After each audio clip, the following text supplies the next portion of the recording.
Muito bem, estamos de volta e a gente entrevista agora o deputado federal Ricardo Salles, do PL aqui de São Paulo. Boa noite, deputado, tudo bem?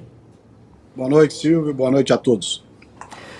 Deputado, queria começar com uma pergunta que vai além da atuação parlamentar na Câmara dos Deputados. Hoje tive acesso aqui a uma pesquisa feita pelo Instituto Paraná e o nome do senhor aparece bem ranqueado como possível candidato à Prefeitura de São Paulo. A gente sabe que ainda está longe, que o senhor acabou de assumir aí um novo mandato com grandes desafios. Vamos tratar sobre isso também aqui nesta entrevista, sobre inclusive a possível relatoria de uma CPI do MST. Mas eu queria ouvi-lo sobre a possibilidade, se convocado, né, para essa missão, se o senhor está disposto a enfrentar uma eleição para a Prefeitura de São Paulo para ser o nome da direita, né, dos conservadores, dos liberais, sobretudo aqui na capital paulista. Silvio, veja, para mim é sempre um prazer poder estar junto com a nossa turma, os liberais, os conservadores, a turma da direita, como você colocou bem. Estava assistindo agora aqui você, o Paulo Eduardo Martins, a Ana Paula, a Paula Nobre e o nosso Augusto Nunes. Quer dizer, é outro patamar, né? O Brasil, esse Brasil representado por vocês aqui é de outro patamar. E nós temos que ter essa mesma postura em relação à política. Quando a gente vê o cenário eleitoral aqui em São Paulo capital, você tem de um lado o Boulos, invasor de propriedade, cresceu na política desrespeitando as leis, antítese do que é ser paulista e paulistano. Paulista e paulistano é a turma que trabalha, que se esforça, que cresce na vida e que mostra o seu valor. O Boulos é o contrário, nasceu em berço de ouro e se esforçou para, de forma indolente, ficar lá nos movimentos de invasão de propriedade urbana. É a versão urbana do MST. De outro lado, a prefeitura. A prefeitura atual é a síntese, né, de todos esses anos que a gente tem em que o poder público é refém das máfias. Máfia do asfalto, máfia da iluminação, máfia do lixo, máfia das creches, máfia do não sei o quê. Quer dizer, é inconcebível a gente ter a cidade de São Paulo se transformando no que é aquele Tropa de Elite 2. Então, nesse sentido, eu fui o terceiro deputado mais votado do partido, quarto mais votado do nosso estado, quinto mais votado do Brasil, tenho o apoio do presidente Bolsonaro, que é um apoio fundamental, e graças a esse apoio eu consigo aparecer, mesmo um ano antes da eleição, com 20% das intenções de voto. Quer dizer, é um feito que nos coloca, de fato, nessa disputa de maneira bastante privilegiada. Deputado, muito boa noite, muito obrigada pela entrevista aqui no programa Oeste Sem Filtro. Eu queria mudar um pouco de assunto para falar sobre a CPI do MST. O senhor é cotado para assumir a relatoria desta CPI e gostaria que rapidamente o senhor explicasse aqui para a nossa audiência o objetivo da instalação dessa CPI e para quando está previsto aí o início dos trabalhos. Olha, Paulo, essa semana os partidos vão indicar os respectivos deputados que devem compor essa CPI como membros, né? Há um consenso do presidente Arthur Lira e dos líderes partidários que o deputado Zucco, do Rio Grande do Sul, seja o presidente da comissão, eu o relator, e a gente quer, ao longo dessa semana, que os partidos indiquem os membros que vão compor essa CPI. Indicados os membros, a gente tem condição de iniciar os trabalhos, eventualmente, já na próxima semana. Qual é a ideia? É que essa CPI seja a CPI que investiga as invasões de propriedade no Brasil, tanto as do MST, quanto as da Frente Nacional de Luta, e também não devemos excluir aquelas do MTST, ou seja, aquelas propriedades urbanas que estão sendo invadidas nas cidades, cidade de São Paulo, Rio de Janeiro, Belo Horizonte, Campinas, né, e que estão desrespeitando claramente o direito de propriedade, grupos criminosos que se organizam para fazer isso e que cobram dinheiro dos coitados dos miseráveis que são arregimentados para participar disso. Quer dizer, eles instalam as pessoas dentro dos imóveis e depois extorquem essa turma, cobram dinheiro delas para deixá-los morar lá nos imóveis que eles criminosamente invadiram. E quem faz a pergunta agora é Ana Paula Henkel.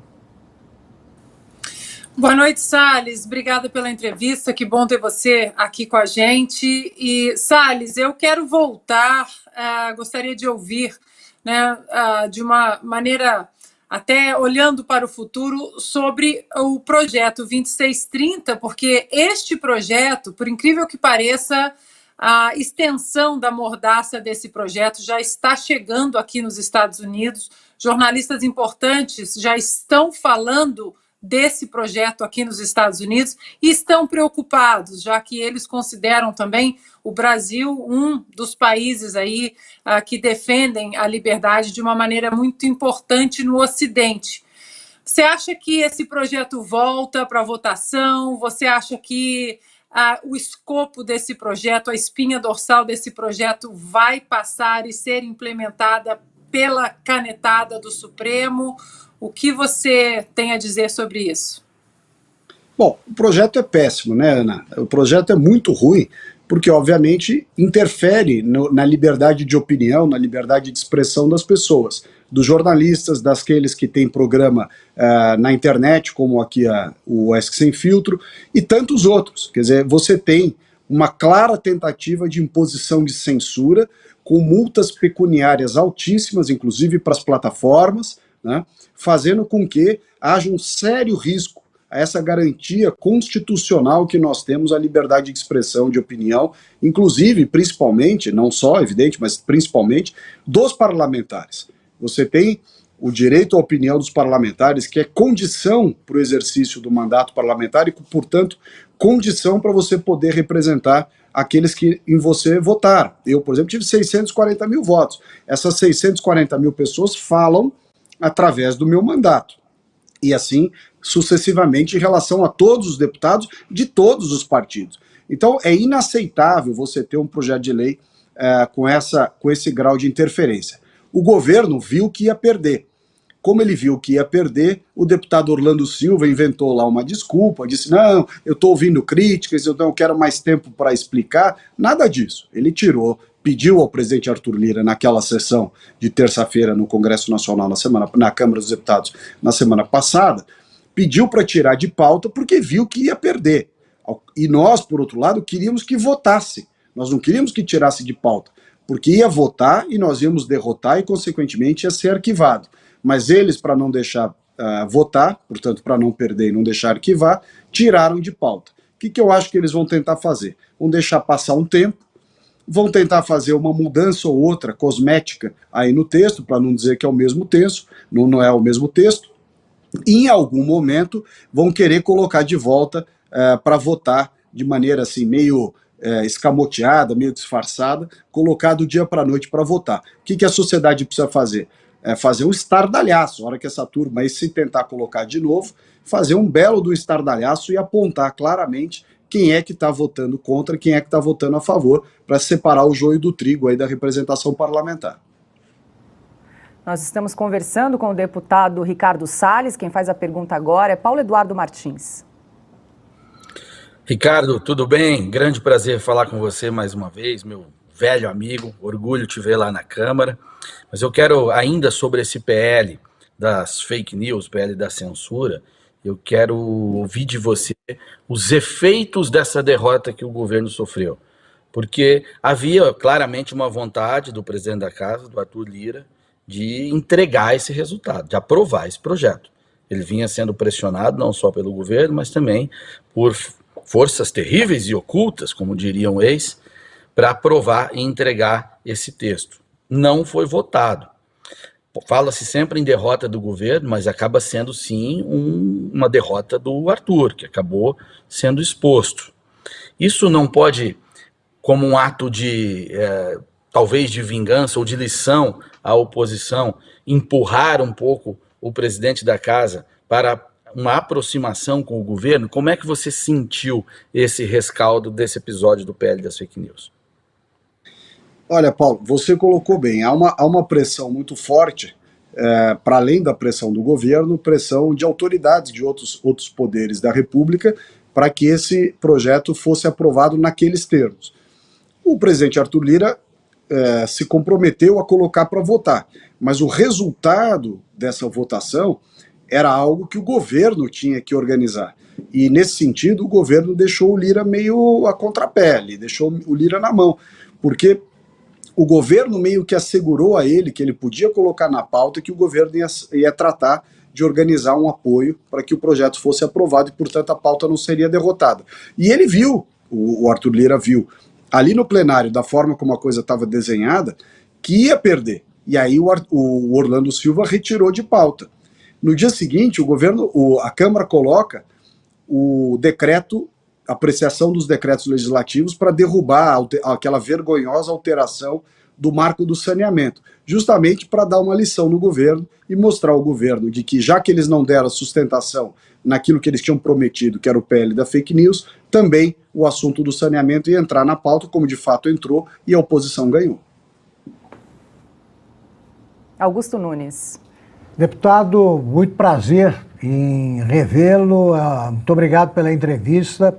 Eu queria retomar a eleição em São Paulo. Acho que ainda está longe, mas é hora de tomar algumas providências, né?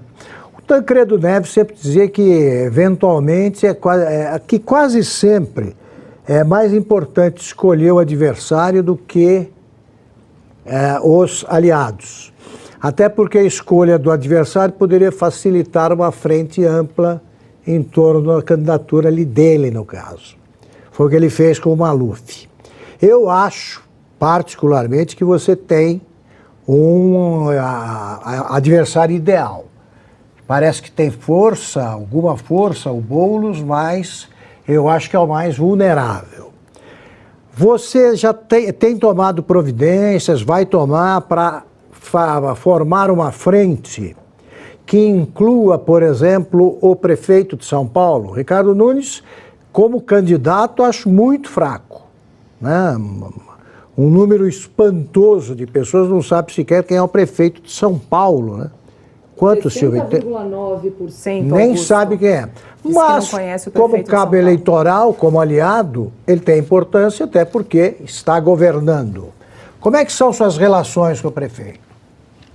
Augusto, você sabe que teve uma pesquisa, não essa especificamente, da Paraná, teve uma outra que o pessoal perguntou quem era o prefeito de São Paulo. A maioria das pessoas sabe o que respondeu? Não, o prefeito morreu. Então, veja, as pessoas acham que o prefeito de São Paulo morreu e que não tem prefeito. Esse é o sentimento das pessoas. Mas há uma outra questão, você que destacou bem, sob a ótica das alianças, é claro que você ter o apoio da máquina pública municipal é algo que ajuda bastante. Mas, por outro lado, a gente também tem que tomar um cuidado na política para escolher com quem anda, né? Com quem anda.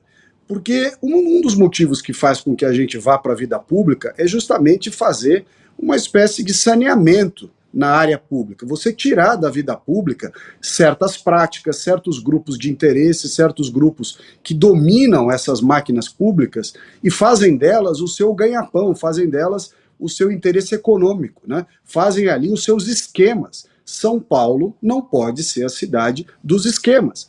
Quando você assiste o filme Tropa de Elite 2, você vê o que eu estou falando. Nós não podemos, e nesse sentido, o grande apoio que interessa para nós é o do presidente Bolsonaro, é o da nossa turma da direita, é dos liberais, dos conservadores.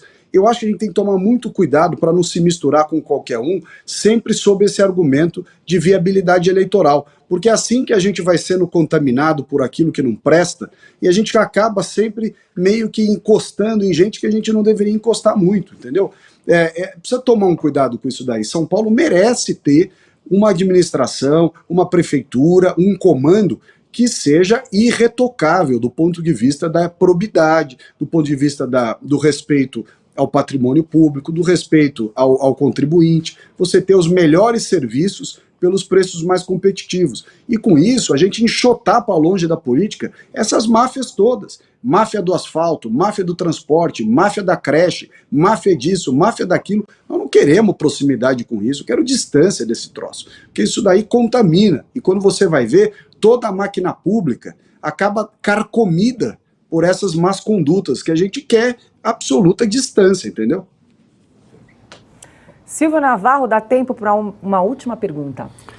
Vou aproveitar a oportunidade, então. Deputado, para insistir só em mais um ponto aqui em relação às eleições municipais, sei que está longe, mas como bem lembrou o Augusto, é importante começar a prestar atenção na eleição, porque São Paulo é um estado, né? E o estado de São Paulo é um país, mas a cidade, a capital paulista, seguramente é um estado. O centro econômico está aqui e é muito populoso, tem muitos eleitores.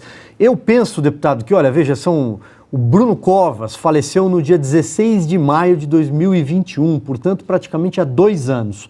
O paulistano não saber sequer o nome do prefeito depois de 2 anos é sinal de que ele não deveria sequer tentar a reeleição. Mas isso é uma questão minha como analista político.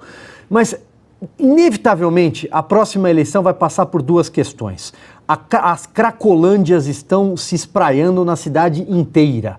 E isso gera não só um problema clássico de saúde pública, que todos nós sabemos, mas de segurança. São Paulo sofre de segurança pública, de falta de segurança hoje. Na Avenida Paulista, segundo dados recentes, um celular é furtado a cada 3 minutos, só na região da Avenida Paulista, sem contar, evidentemente, os moradores de rua, aquelas barracas. Como enfrentar esse problema? Tenho certeza absoluta que será um tema central na eleição do ano que vem.